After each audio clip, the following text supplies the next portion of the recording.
Olá, eu sou a Sabrina Luz, do blog Jeitinho de Mãe. E hoje eu tô aqui com a Bianca Figueiredo, que é a franqueada do The Kids Club, escola de inglês onde os meus filhos estudam.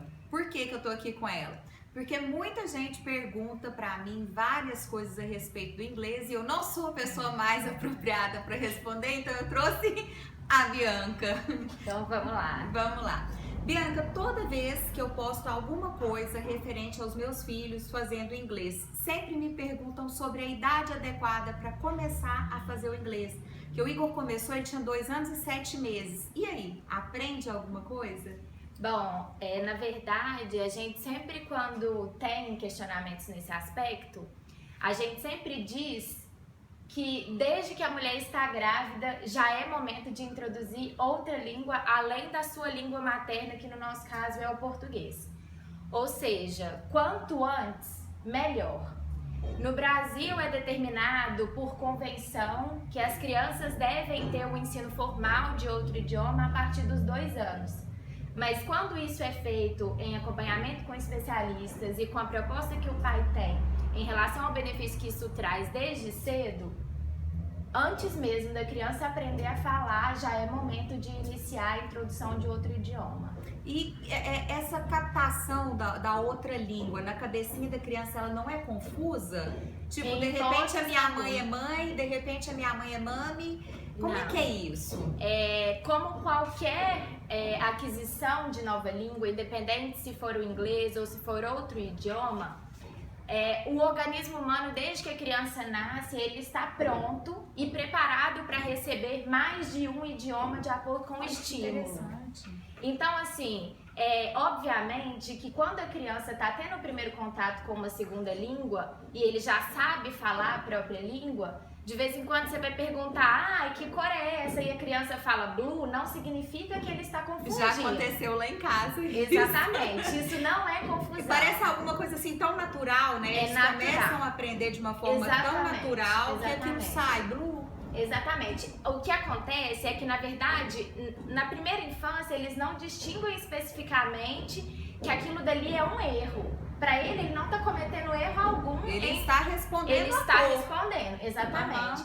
Só que quando ele tiver a maturidade já pronta para distinguir o momento certo de usar o português, o momento certo de usar o inglês, isso vai acontecer naturalmente com o passar do tempo. Do mesmo jeito que eu sempre brinco com adultos. Você tá falando contando uma história para sua amiga e você fala assim, no, sorry. Todo mundo faz isso conscientemente, não é confusão. O nosso cérebro, ele é capaz de distinguir o momento exato de utilizar uma língua ou utilizar a outra língua. Isso mesmo desde pequeno. Mesmo desde pequeno.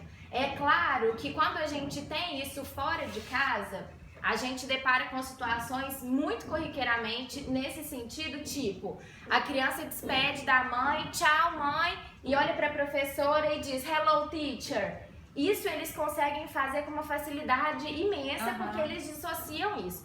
Mas se em casa a mãe quer continuar estimulando dessa forma, de maneira nenhuma vai haver confusão. Ele sabe que o idioma materno dele é o português e que o secundário vai ser o inglês.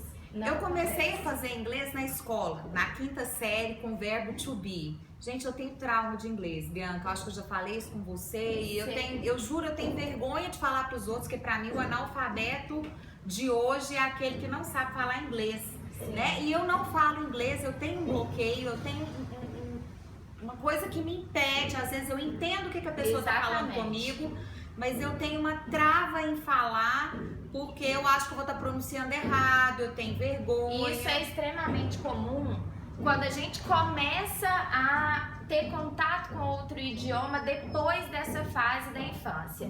O que acontece, na verdade, eu sempre digo que a ordem natural de qualquer aprendizado de idioma, seja o português no nosso caso, seja inglês, alemão, o que for, quando a criança nasce, ela primeiro aprende a ouvir e aí ela entende o que ela está ouvindo, ou seja, ela responde com gestos, sim, não, não quero, mas ela ainda não é capaz de reproduzir nenhuma palavra.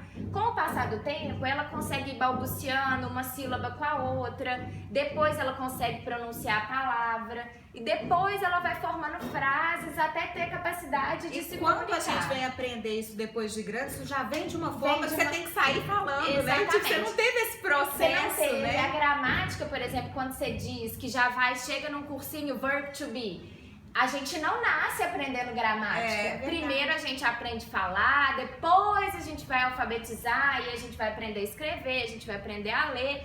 A gramática vem num momento muito tarde, depois vem no momento mais tarde. Então, nesse aspecto, a gente tenta respeitar a ordem natural de aprendizado para que não gere esse trauma. Você trazendo essa questão da alfabetização, teve pai que já me perguntou assim, bom, minha filha, ela tá sendo alfabetizada agora, ela já tá muito confusa com essa questão das sílabas, dos sons, daí eu vou colocar o inglês, eu vou confundir a cabeça da minha filha ainda mais. Como que é isso? Não, de forma nenhuma vai haver. Conforme eu falei, o organismo humano ele é extremamente inteligente. A criança, na verdade, ela tá ávida por informação. E o que acontece é que as pessoas não entendem a diferença entre adquirir um novo idioma e alfabetizar. A aquisição de um novo idioma e a alfabetização utilizam-se de mecanismos extremamente diferentes para acontecer. O primeiro passo, então, é adquirir esse novo idioma. Que não vai interferir no processo. A preocupação é que a criança esteja compreendendo o que está sendo dito. Exatamente. O The Kids Club não tem a intenção de alfabetizar criança nenhuma. A gente vai utilizar da alfabetização quando ela já estiver pronta. Quando ela não está, a gente não vai confundir, conforme eu falei. São meios completamente diferentes. A forma como a gente vai transmitir um e transmitir outro é completamente distinto e a gente não tem esse foco. E aí, se a criança está em processo de alfabetização e a gente introduz um outro idioma, muito pelo contrário. Tem estudos que mostram que isso daí tem o potencial de melhorar o processo de alfabetização do que o contrário. Isso acontece por estímulos cerebrais. Não vou entrar aqui em técnica, né, porque não cabe aqui, mas isso é provado que quando a criança tem contato não só com o inglês, qualquer estímulo externo, que seja uma dança, que seja uma música, isso favorece essa questão cerebral e propicia melhora na alfabetização, habilidade em matemática, memorização, então as qualidades são muito maiores do que o prejuízo. Bianca, e a questão assim, como que essas atividades são desenvolvidas aqui? Por exemplo, hoje eu vejo que existe uma necessidade da gente estar capacitando os nossos filhos cada vez mais. Então a criança ela faz inglês, ela faz espanhol, ela faz uma música, ela faz um esporte. A criança ela está sobrecarregada de atividades. Essa é uma preocupação que eu sempre tive toda vez que eu procuro alguma atividade extra para os meus filhos, não sobrecarregá-los, porque eles são crianças, né? Como é que são essas atividades? Como é que são essas tarefas? Como é que acontece a aula aqui? Sim, isso é uma preocupação. A gente sempre com os treinamentos dos professores, eu friso muito em relação a esse aspecto, porque a gente quer que o momento da nossa aula seja associado com um momento prazeroso. O lema do The Kids Club é fazer com que a criança goste do idioma para que ele tenha vontade de estar participando daquele momento. E o que a gente consegue observar na prática é exatamente isso. Quando a gente propõe atividades extremamente divertidas e a gente utiliza para isso de jogos, brincadeiras, recursos dependendo da faixa etária, como o balão, a massinha, que eles gostam de trabalhar, eles não sentem que eles estão ali propriamente para aprender. Os meus acham que eles vêm pra cá brincar. E eles vêm, a gente respeita cada idade, porque com os mais velhos eles já têm uma consciência do aprender. E com os mais novos isso é extremamente gostoso, porque eles tratam com muita naturalidade esse processo. E a gente utiliza das atividades que eles gostam, que estão já no dia a dia dele, com as brincadeiras que eles gostam de participar, para que não seja mais um peso, para que não seja mais um compromisso. Eu só, nesse aspecto, eu só gosto de ressaltar que muitos pais também deixam se levar pelas vontades das crianças sem saber se por trás não está acontecendo alguma coisa. Toda rotina, quando é criada, ele tem o horário de ir pro balé, ele tem o horário de ir pra natação, ele tem o horário, é uma rotina.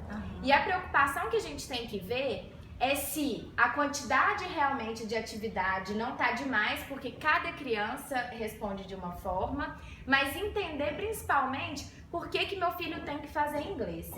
Nenhuma criança sente o maior prazer do mundo em ir para a escola todos os dias. Só que como é impossível eu imaginar que ele não vai para a escola, não, ele pode chorar, pode fazer birra e ele vai continuar indo à escola, o papel dos pais em casa também para mostrar o porquê que ele tem aquela rotina, aquele horário, aquele compromisso, é extremamente importante nesse aspecto. É falar da importância desse aprendizado. Aprendizado. E o nosso papel é torná-lo prazeroso. Os pais em casa mostrar isso e a gente com o nosso propósito. Isso faz parte da metodologia do The Kids Club? Exatamente, faz parte. A metodologia dele foi desenvolvida exclusivamente para ensinar idiomas para criança. E a forma que se viu que isso é mais efetivo, é mais natural, é respeitando o que eles gostam e tornando um momento agradável. E a partir de que idade que a criança pode entrar no The Kids Club? O The Kids Club, por convenção, igual eu falei aqui no Brasil, também atende crianças a partir dos 2 anos.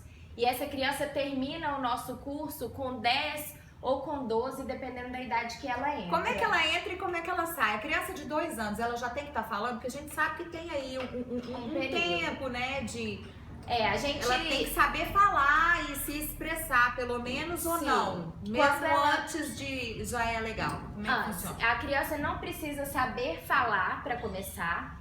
E a gente percebe que da mesma forma como aprendemos o português, desde a primeira aula, ela já corresponde às aulas sendo 100% em inglês. Ela é capaz de reproduzir, se ela quer água, ela vai balançar a cabeça. Eu fico imaginando que deve ser uma coisa assim, bem demonstrativa, como a gente faz com a criança, né? Extremamente. Olha, a blusa, Isso. vamos vestir, mostra. Exatamente. Então é uma coisa mais... Exatamente, a gente utiliza para isso de linguagem corporal, a gente faz gesto, a gente faz mímica, a gente pega, mostra, demonstra. E é do mesmo jeito que a gente está ensinando uma criança a falar o português em casa. E com 10 anos, como é que eles saem daqui? Existe uma tabela de proficiência, que significa o grau de assimilação que a pessoa tem do idioma, que não foi desenvolvida para criança, mas sim para adulto. Quando a gente joga para o curso do The Kids Club, a criança já tá num nível dessa tabela extremamente avançado para a idade dela, que a gente está falando aqui de 10, 12 anos. Isso a criança que se forma aqui. Ela é comparada a uma criança que está começando, por exemplo, da mesma idade que ela. Nessa tabela, depois a gente pode até apresentar essa tabela para eles entenderem melhor, mas essa tabela, ela mostra que essa criança pode ser comparada a um adulto brasileiro. Por quê? Porque a maioria dos adultos brasileiros não tem um grau alto de proficiência.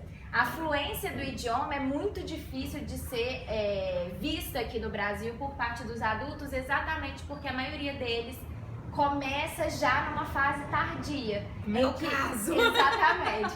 Em que esse processo já não é mais natural, e aí ele segue um sentido inverso de aprendizado, não é do lado da emoção para a razão, e sim ao contrário, vou lá, verb to be. Você já começa no lado racional. Pavor do verbo to be. Exatamente.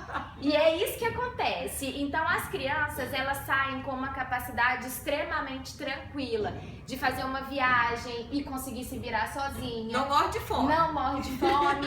Consegue pedir alguma coisa para comprar, ela consegue pedir para ir ao banheiro, ela consegue para beber água e muito mais do que isso, ela entende muita coisa.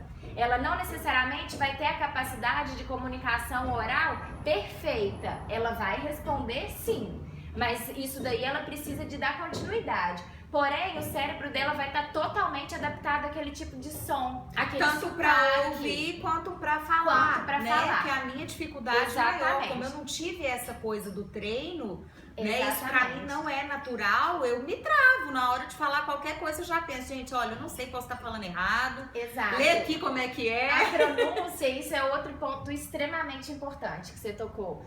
A pronúncia das crianças, ela tende a ser muito perfeita, Porque na primeira infância a gente não tem o aparelho fonador totalmente formado.